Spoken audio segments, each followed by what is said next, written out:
About a month ago, it was revealed that Nintendo had slapped a ROM hosting site with a $100 million lawsuit alleging brand damage and loss of revenue.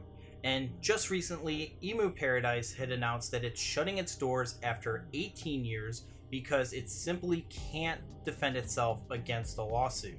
Nintendo is the most aggressive video game company when it comes to online content.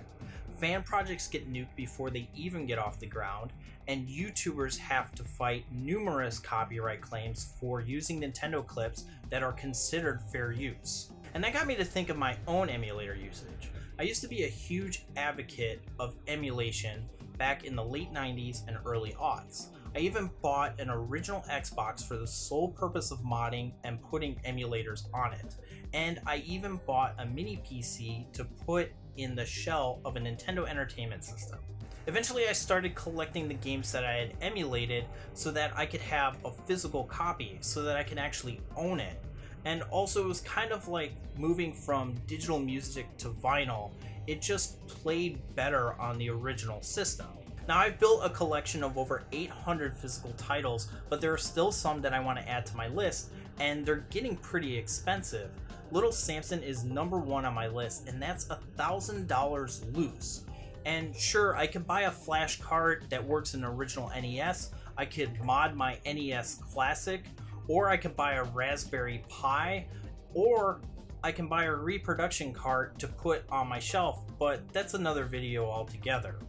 Emulation has been around for a very long time, it's nothing new, but in terms of what we're talking about today, it didn't really start picking up until the mid-1990s. Personal computers had just become more powerful and more accessible to regular Joes who could just program in their off time, and with the internet becoming more and more mainstream, it was actually worth somebody's time to make these consumer friendly. Most of these emulators were NES and Super NES, but eventually it was possible to have an emulator of a console of a previous generation. So in the early aughts, you had Nintendo 64 and PlayStation running on an original Xbox.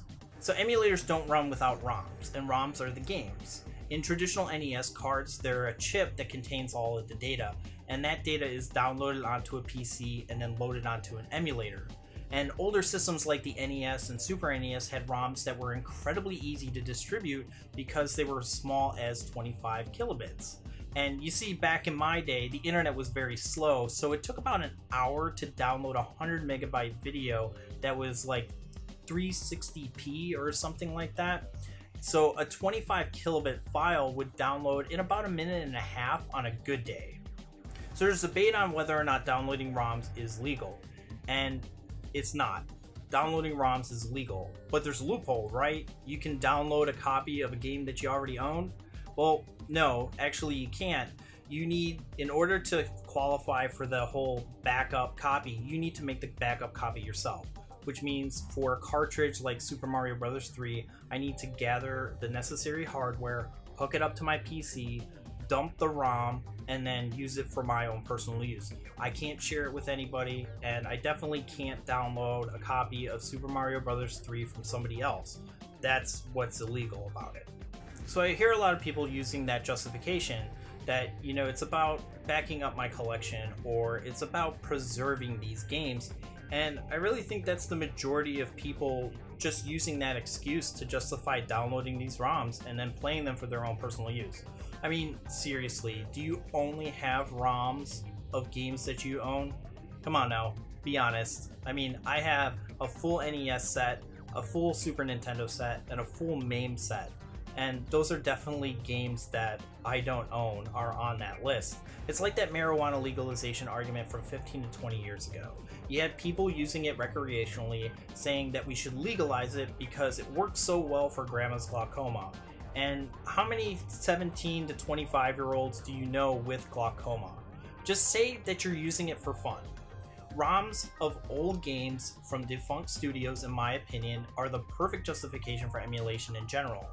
I don't condone piracy, but I don't expect people to spend $1,000 for a copy of Little Samson if they're not a collector just to play the game. And the same thing goes with the NES World Championship. I mean, $24,000 for a copy of that game?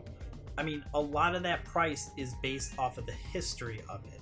If you're just looking to play it, I don't expect you to spend that much money. I mean, if you spend that much money, you're not even going to use it anyway. Pat the NES Punk has it locked in a vault. So I'm not a stranger to ROMs, and I'm not an opponent to them. I just think that there's a better argument out there than it's just about the preservation of games. Because we have the Library of Congress storing a copy of each game ever made. We have people like John Hancock looking to open up a museum showcasing his massive collection. I think a better angle for the justification of ROMs would be from a monetary standpoint. We're at a point where digital media is so expansive that it's unreasonable to expect people to take it a la carte. It's all you can eat buffet. We have Netflix for movies, Spotify for music. It's not a complete library, but it's everything that you can possibly want. And it's a start in the right direction. And Steam is kind of that way too.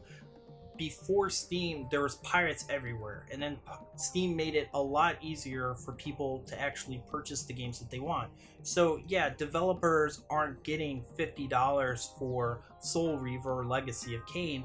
They're getting $1.50, but that's more than the $0 that they would get from somebody just downloading it off of a pirate site. And these services prove that people want to pay for their product. And sure, you'll have that rogue pirate who will never pay for anything, but I really think that it's a waste of time and energy fighting these people while inconveniencing those who play by the rule. Rich from Review Tech USA said it best: if you think that Nintendo suing ROM sites is going to kill the emulation scene, you've probably never heard of the music industry trying to take on Napster. When one site goes down, two more pop up in its place. You're definitely not going to kill emulation, and ROMs will still be circulating around the internet until the world ends. It'll probably be just a little bit harder to find.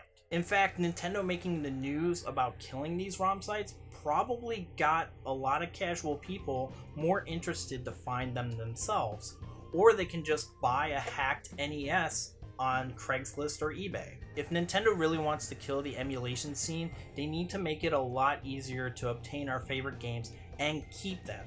Nintendo isn't the best when it comes to digital anything. If I buy a game on a virtual console, I have to hope that the system I bought it on doesn't die, because if it does, that game is gone forever. Nintendo is making a step forward by releasing the NES Classic and Super Nintendo Classic, which are adorable by the way, and their subscription service is offering a library of games to play instead of a la carte. And time will tell if we actually get to keep those games, or if it will be like Netflix, where eventually a game is removed because the licensing is removed. And that's really all that it boils down to: licensing. The Simpsons Arcade probably won't be coming to consoles ever again, and I hear 1UP Arcade might be making a Konami multi-cart, but that's still going to be $400 for just 3 games.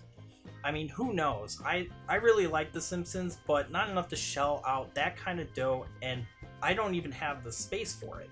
So do you think that Nintendo's big lawsuit is a sign of big things to come? Or do you think that they're just doing this to be a major wet blanket? Let me know in the comments below, and if you like this video, give it a thumbs up, and if you're new here, consider subscribing for future gaming content. I'm Super Nintendo, and thanks for watching.